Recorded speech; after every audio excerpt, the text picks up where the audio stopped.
नमस्कार दोस्तों, स्वागत है आपका हमारी इस नई सीरीज के अंदर जिसमें हम डेली करंट अफेयर बेस्ड जितने भी हमारे जो महत्वपूर्ण क्वेश्चन होंगे वह हम सारे के सारे इसके अंदर डिस्कस करेंगे। आज 15 जुलाई है। चलिए शुरू करते हैं। और अगर आप चैनल पर नए हैं तो प्लीज़ चैनल को सब्सक्राइब कर लीजिए। साथ ही साथ आप वीडियो में किसी भी प्रकार के सुधार की आवश्यकता है तो आप कमेंट बॉक्स में ज़रूर बताएँ। और अगर आपको ये वीडियो हेल्पफुल होती है, आपको पसंद आती है, तो आप कमेंट बॉक्स में ज़रूर लिखिए। चलिए शुरू करते हैं। और इसमें जो क्वेश्चन है वो सारे के सारे 2000 पेपर का जिस प्रकार से हमारा क्वेश्चन आया था उससे सारे के सारे डिपेंडेड है, उसी प्रकार से डिज़ाइन किए गए हैं। और ये एक प्रकार का आपको सोते समय एक रिवीजन डोज है। आप सोने से पहले इस वीडियो को एक बार ज़रूर देखें। चलिए शुरू करते हैं। तो पहला क्वेश्चन हमारा क्या कहता है, भी लिथियम के संदर्भ में निम्नलिखित कथनों पर विचार कीजिए। लिथियम, ये वही लिथियम है जो हमारी जो बैटरियां होती हैं, आजकल लिथियम आयन बैटरी आती है, उसके अंदर ये जो लिथियम यूज़ होता है। तो पहला कथन कहता है भी लिथियम का प्रयोग जो ई वाहनों में के महत्वपूर्ण ऊर्जा वाहक के रूप में किया जाता है। तो ऊर्जा मतलब जो ई वाहनों को ऊर्जा कौन देता है, जो बिजली देती है। और बिजली किसके अंदर स्टोर होती है, वो लिथियम आयन बैटरी के अंदर होती है। तो इसके लिए हम कह सकते हैं एक ऊर्जा का ये एक वाहक है। ठीक। दूसरा कथन कहता है भी वर्तमान में चीन लिथियम का सबसे बड़ा उत्पादक है। अगला कथन कहता है लिथियम निर्मित बैटरी भारत में वर्ष 2070 तक जो शून्य कार्बन उत्सर्जन में महत्वपूर्ण भूमिका अदा कर सकता है। यानी जो लिथियम आयन बैटरी है वो हमारे जो कार्बन डाइऑक्साइड है उसको कम करने में भी काफ़ी महत्वपूर्ण हमारे लिए हो सकता है। तो पूछा गया कितने कथन सही है। तो इसका हमारा जो पहला और जो तीसरा कथन है वो सही है, जबकि दूसरा कथन गलत है क्योंकि इसके अंदर ऑस्ट्रेलिया सबसे बड़ा उत्पादक है। तो सही कथन केवल 2 कथन सही है, तो राइट आंसर होता है हमारा इसका बी। तो ये सारे का सारा इसके अंदर एक्सप्लेनेशन दिया गया है। और अगर आप ये पीडीएफ डाउनलोड करना चाहते हैं तो हमारे टेलीग्राम ग्रुप से यानी ज्वाइन कर सकते हैं, वहाँ से कर सकते हैं। ठीक है, तो ये सही है। तो लिथियम का सबसे बड़ा उत्पादक कौन सा है, और सबसे बड़ा आयातक भी है हमारा ऑस्ट्रेलिया। और अर्जेंटीना से सबसे सबसे आयात करते हैं भंडार के रूप में। ऑस्ट्रेलिया के सबसे पास है, फिर चीन के पास है, तो फिर किसके पास है, हमारा अर्जेंटीना के पास है। चलिए नेक्स्ट क्वेश्चन पर। अगला क्वेश्चन कहता है भी हाल ही में चर्चा में रहा भारत अभियान। कौन सा, भारत अभियान के संदर्भ में सत्य कथन को पहचाने। तो पहला कहता है यह अभियान भारतीय अंतरिक्ष क्षेत्र में निजी भागीदारी के तहत अंतरिक्ष उद्योग को प्रोत्साहन करने इसका क्या है, महत्वपूर्ण उद्देश्य है। अगला कहता है हाल ही में प्रक्षेपित जो चंद्रयान 3 है उसका प्रक्षेपण भारतीय अभियान के तहत किया गया है। तो पूछा गया कौन सा कथन हमारा सही है। तो इसका हमारा जो इसके दोनों के दोनों कथन क्या है, गलत है। ठीक है, तो अगर हम देखें भी आज की हमारी करंट अफेयर में सबसे जो टॉप क्लास न्यूज़ थी वो थी चंद्रयान। तो ज़्यादातर जो स्टूडेंट है वो कंफ्यूज हो सकते हैं क्योंकि आज की न्यूज़ थी, आज ही का करंट अफेयर है। और करंट अफेयर में साथ साथ ये भारत अभियान भी क्या था, चर्चा में था। ठीक है, तो ये दोनों ही कथन के थे। तो ज़्यादातर हम सोचेंगे भी ये शायद इससे संबंधित हो, मगर ऐसा नहीं है। चंद्रयान अलग चीज़ है और भारत अभियान अलग चीज़ है। ठीक है, तो चंद्रयान के बारे में वैसा हम जानते हैं अभी ये भारत का तीसरा हम कैसे भी तीसरा चंद्र भेजा गया मिशन है, जिसमें हमें जो चंद्रयान 2 के अंदर जो खामियां रह गई थी उन्हीं खामियों को पूरा करने के लिए हमने चंद्रयान 3 भेजा था। इसके अंदर हमने एक लैंडर, हमारा इसका जो मुख्य उद्देश्य है वो है चंद्रमा की सतह पर सफलतापूर्वक हम इसकी लैंडिंग करवा पाएँ। इसका मुख्य लक्ष्य यही है।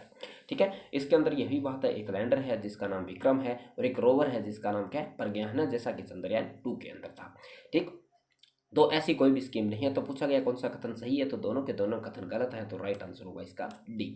ठीक, ये इस भारत अभियान के बारे में दे रखा है। अभी इसको 15 जुलाई से लेकर 15 अगस्त के बीच में इसको बनाया जाएगा, जिसमें 72,000 करोड़ रुपए जुटाने का ये अभियान है। जो कि कहीं ना कहीं भारत अभियान क्या करता है, भारत सरकार द्वारा शुरू किया गया महत्वपूर्ण अभियान है जो कि मानव संपत्ति का लचीला है। और इसका जो उद्देश्य है वो कृषि क्षेत्र में मजबूत करना और ग्रामीण आजीविका को सुधार करना, और साथ ही साथ देश में टिकाऊ कृषि पद्धति का बढ़ावा देना। और ये सारे के सारे इसके उद्देश्य है, जैसे किसानों के आय को बढ़ाना, टिकाऊ कृषि पद्धति का निर्माण करना, कृषि उपज के लिए मूल्यवर्धक का निर्माण करना। ये सारे के सारे क्या है, इसके लक्ष्य हैं। ठीक, चलिए नेक्स्ट क्वेश्चन पे। अगला क्वेश्चन वही कहता है भी प्रवर्तक निर्देशालय के संदर्भ में निम्नलिखित कथनों पर विचार कीजिए। प्रवर्तक निर्देशालय यानी ईडी। ठीक है, तो ईडी के क्या कहता है भी ईडी है या प्रवर्तक निर्देशालय कार्मिक लोक शिकायत और पेंशन मंत्रालय के तहत एक विशेष जांच एजेंसी है। ठीक, दूसरा कथन कहता है प्रवर्तन निर्देशालय धन शोधन और आर्थिक धोखाधड़ी इत्यादि जैसे मामलों का क्या करता है, समाधान करता है। पूछा गया है हमसे कौन सा कथन सही है, तो इसका जो राइट आंसर है वो है केवल और केवल दूसरा, जबकि पहला कथन गलत है क्योंकि ये हमारा वित्त मंत्रालय के अंतर्गत आती है। तो पूछा गया सही कथन, तो हमारा जो राइट आंसर होगा वो केवल और केवल बी इसका राइट आंसर होगा। तो ये सारा दे रखा। भी हाल ही में सुप्रीम कोर्ट ने भारत के आंध्र प्रदेश के मुख्यमंत्री वीएस जो जगन मोहन रेड्डी की पत्नी से जुड़े प्रवर्तन निदेशालय की सुनवाई की क्या कर दिया था, उन्हें इनकार कर दिया था। प्रवर्तन निदेशालय जिसको ईडी के नाम से जानते हैं, वह हमारी जो वित्त मंत्रालय के अधीन एक कार्यरत एजेंसी है जो कि वित्तीय संबंधित जांच करती है। साथ ही हमें यह मनी लॉन्ड्रिंग अधिनियम और साथ ही विदेशी मुद्रा अधिनियम तहत के कानूनों के तहत इसके क्षेत्राधिकारता यहाँ से अपनी ये शक्तियाँ प्राप्त करती है। यह मनी लॉन्ड्रिंग, विदेशी मुद्रा उल्लंघन, आर्थिक धोखाधड़ी और अन्य जो वित्तीय अपराध होते हैं उनकी क्या करती है, जाँच करती है। ठीक है, और यही सारी चीज़ें उनकी सब संपत्ति होती है उनको जब्त कर सकती है, उनको बेच सकती है, उनका निलंबित कर सकती है। तो ये सारे के सारे इनके पास शक्तियाँ प्राप्त है। अगला कथन क्या कहता है, भी निम्न में से कौन कौन से देश ऐसे हैं जो फ्रांस के साथ अपनी सीमा को साझा करते हैं। तो ये भी एक काफ़ी बड़ी न्यूज़ थी। हमें पता है भी अभी प्रधानमंत्री जी फ्रांस की यात्रा पर गए हैं। साथ ही साथ फ्रांस के वहाँ के जो प्रेसिडेंट हैं उन्होंने भी भारतीय प्रधानमंत्री को सबसे महत्वपूर्ण जो उनका जो नागरिक सम्मान है वो उससे भी क्या किया, उनको नवाजा है। तो इसी पे एक क्वेश्चन है, तो कहते हैं फ्रांस के साथ कौन कौन से अपनी सीमा को साझा करते हैं। तो इसमें भूमध्य सागर अपनी सीमा को साझा करते हैं और साथ ही साथ इसके अंदर जो ऑस्ट्रेलिया है वह भी अपनी सीमा को साझा करते हैं और जर्मनी भी काफ़ी क्षेत्र इसके साथ अपनी सीमा को साझा करते हैं, जबकि नीदरलैंड, पोलैंड अपनी सीमा को इनके साथ साझा नहीं करते हैं। तो पूछा गया है कौन से कितने कथन सही हैं, तो इसमें केवल 3 कथन सही हैं। तो राइट आंसर बी इसका क्या होगा, राइट आंसर होता है। ठीक, तो ये दे रखा है फ्रांस जैसे भूमध्य सागर की काफ़ी बार क्या रहता है, कन्फ्यूज़न रहता है, क्योंकि जो यहाँ पर जो सागर है वो उसको भी थोड़ा कन्फ्यूज़न रहता है। तो जो हमारा ये लुग्रेनियन जो सागर है वो लगभग यहीं तक सीमित है। ठीक है, तो ये इसके साथ सीमा साझा करता है, साथ साथ भूमध्य सागर भी इसके साथ अपनी सीमा को साझा करता है। और एक यहाँ पर जो तहरीन सागर है वह भी कहीं न कहीं इटली के साथ अपनी सीमा को साझा करता है। ये देश हैं जो इसके साथ साझा करते हैं, जिसमें स्पेन है, इटली है, स्विट्ज़रलैंड है, बेल्जियम है, ये लेग्सबिन है, जर्मनी भी यहाँ पर ही अपनी सीमा को साझा करता है, जबकि नीदरलैंड है, ऑस्ट्रेलिया यहाँ पर आकर अपनी सीमा को साझा करता है।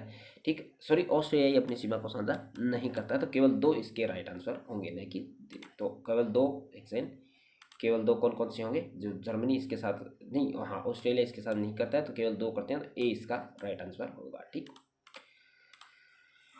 चलिए आज के लास्ट क्वेश्चन पर क्या कहता है, निम्नलिखित कथनों पर विचार कीजिए। क्या कहता है, कथन 1, भारत वर्ष 2030 तक पेट्रोल और डीजल के अंदर 20% इथेनॉल सम्मिश्रण के लिए क्या है, प्रतिबद्ध है।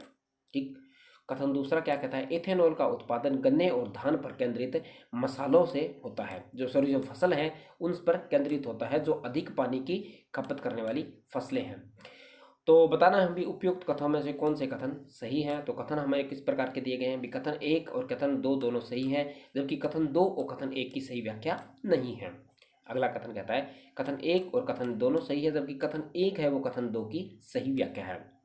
अगला कहता है भी कथन 1 सही है, जबकि कथन 2 किंतु जो कथन 2 है वह गलत है।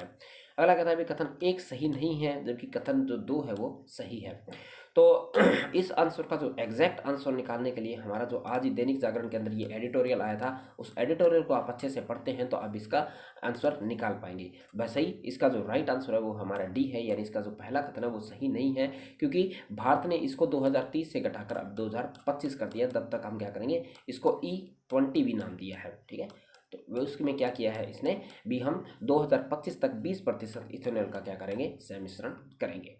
ठीक, तो आज की वीडियो में इतना ही। अगर आपके लिए वीडियो हेल्पफुल होती है और आप चाहते हैं इसमें हम और ज़्यादा क्वेश्चन ऐड करें, तो आप कमेंट बॉक्स में लिख सकते हैं, साथ ही साथ आप वीडियो को शेयर भी कर सकते हैं। चलिए मिलते हैं फिर नेक्स्ट वीडियो में।